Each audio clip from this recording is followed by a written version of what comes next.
sore, senang sekali jumpa lagi dengan Bapak, Ibu, Saudara-saudari di dalam Sapa Senja. Sapa Senja hari ini dengan tema Sepenuh Hati. Sore hari ini kita akan belajar dari seseorang yang sangat terkenal di dalam firman Tuhan. Kita akan belajar dari Salomo. Kita semua tahu bagaimana Salomo di masa mudanya dia hidup takut akan Tuhan seperti Daud papanya. Tuhan begitu berkenan kepada Salomo. Tuhan sampai menampakkan diri kepada Salomo 2 kali. Dan Tuhan berfirman kepada Salomo, "Mintalah apa yang hendak kuberikan kepadamu." Dan betapa baiknya Salomo ini, dia tidak minta kekayaan, dia tidak minta kemuliaan, dia tidak minta umur panjang, dia tidak minta nyawa dari musuh-musuhnya. Tapi satu yang Salomo minta hanyalah hikmat dari Tuhan. Dan itu membuat Tuhan berkenan kepada Salomo. Itu sebabnya Tuhan katakan, hikmat akan Tuhan berikan, juga kekayaan, kemuliaan akan Tuhan berikan. Dan Tuhan katakan bahwa sebelum Salomo tidak ada akan yang seperti Salomo.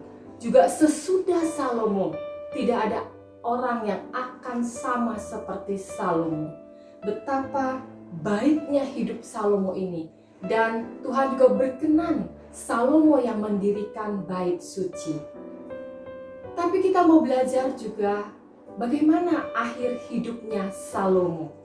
Ini yang akan kita pelajari sore hari ini. Kita akan buka terlebih dahulu di dalam 1 Raja-Raja pasal 11 ayat 4-6. 1 Raja-Raja pasal 11 ayat 4-6. Firman Tuhan katakan, "Sebab pada waktu Salomo sudah tua, istri-istrinya itu mencondongkan hatinya kepada allah-allah lain, sehingga ia tidak dengan sepenuh hati berpaut kepada Tuhan Allahnya seperti Daud ayahnya. Demikianlah Salomo mengikuti Asitoret, dewi orang Sidon, dan mengikuti Milkom, dewa kejijian sembahan orang Amon. Dan Salomo melakukan apa yang jahat di mata Tuhan, dan ia tidak dengan sepenuh hati mengikuti Tuhan seperti Daud ayahnya." Nah, kita belajar ternyata di akhir hidupnya Salomo tidak berpaut sepenuh hati kepada Tuhan. Karena apa? Karena Salomo akhirnya ikut dengan istri-istrinya. Dia menyembah dewa dan dewi sesembahan istri-istrinya.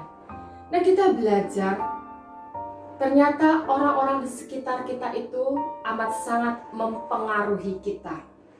Bagaimana kita akan tetap bertaut sepenuh hati kepada Tuhan atau tidak. Karena itu kita harus berhati-hati dengan orang-orang di sekitar kita. Kita harus dekat dengan orang-orang yang dekat dengan Tuhan. Dan ketika Salomo tidak sepenuh hati bertaut kepada Tuhan, itu membuat Tuhan murka.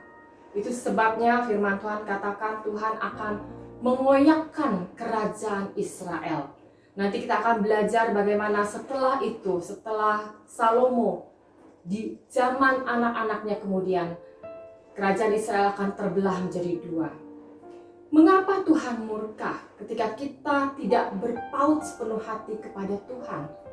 Karena firman Tuhan katakan di dalam Matius 22 ayat 37-38, jawab Yesus kepadanya, "Kasihilah Tuhan Allahmu dengan segenap hatimu." Kalau dalam versi bahasa Indonesia masa kini dikatakan, "Kasihilah Tuhan Allahmu dengan sepenuh hatimu, dengan segenap jiwamu, dan dengan segenap akal budimu. Itulah hukum yang terutama dan yang pertama." Jadi Tuhan akan murka ketika anak-anak Tuhan tidak bertaut sepenuh hati kepada Tuhan, karena itu berarti sudah melanggar hukum yang terutama dan yang pertama. yaitu mengasihi Tuhan dengan sepenuh hati. Kita akan melihat apa jadinya kalau kita tidak bertaut sepenuh hati kepada Tuhan. Bilangan pasal 32 ayat 11 dan 12. Bilangan pasal 32 ayat 11 dan ayat 12. Firman Tuhan katakan, bahwasanya orang-orang yang telah berjalan dari Mesir, yang berumur 20 tahun ke atas, tidak akan melihat negeri yang kujanjikan dengan bersumpah kepada Abraham, Ishak dan Yakub, oleh karena mereka tidak mengikut aku dengan sepenuh hatinya, kecuali Kaleb bin Yefun orang Kenas itu dan Yosua bin Nun, sebab keduanya mengikut Tuhan dengan sepenuh hatinya. Jadi ada perbedaan. Firman Tuhan katakan, orang-orang Israel yang lain tidak berpaut sepenuh hati kepada Tuhan, itu sebabnya mereka tidak akan menerima janji-janji Tuhan. Sebaliknya, Kaleb dan Yosua, ketika mereka hidup berpaut sepenuh hati kepada Tuhan, mereka akan menerima janji-janji Tuhan. Apa yang pernah Tuhan janjikan akan Tuhan berikan, Tuhan tepati kepada Kaleb dan Yosua, karena mereka berpaut sepenuh hati kepada Tuhan. Kalau kita tidak berpaut sepenuh hati kepada Tuhan, itu akan membuat Tuhan murka. Itu sebabnya orang-orang Israel yang tidak berpaut sepenuh hati kepada Tuhan, mereka tidak masuk ke tanah perjanjian, ke tanah Kanaan.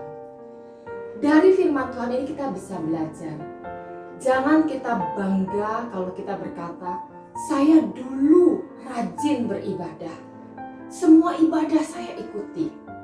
Jangan bangga katakan, saya dulu rajin melayani Tuhan. Tapi kita harus menjaga, kita harus memaintain supaya sekarang, hari ini pun kita beribadah dengan rajin, dengan sepenuh hati. Kita melayani Tuhan pun dengan rajin, dengan sepenuh hati. Dan kita berusaha sampai akhir hidup kita, kita tetap beribadah dan melayani Tuhan dengan sepenuh hati. Sebab kitab Wahyu katakan, setialah sampai mati.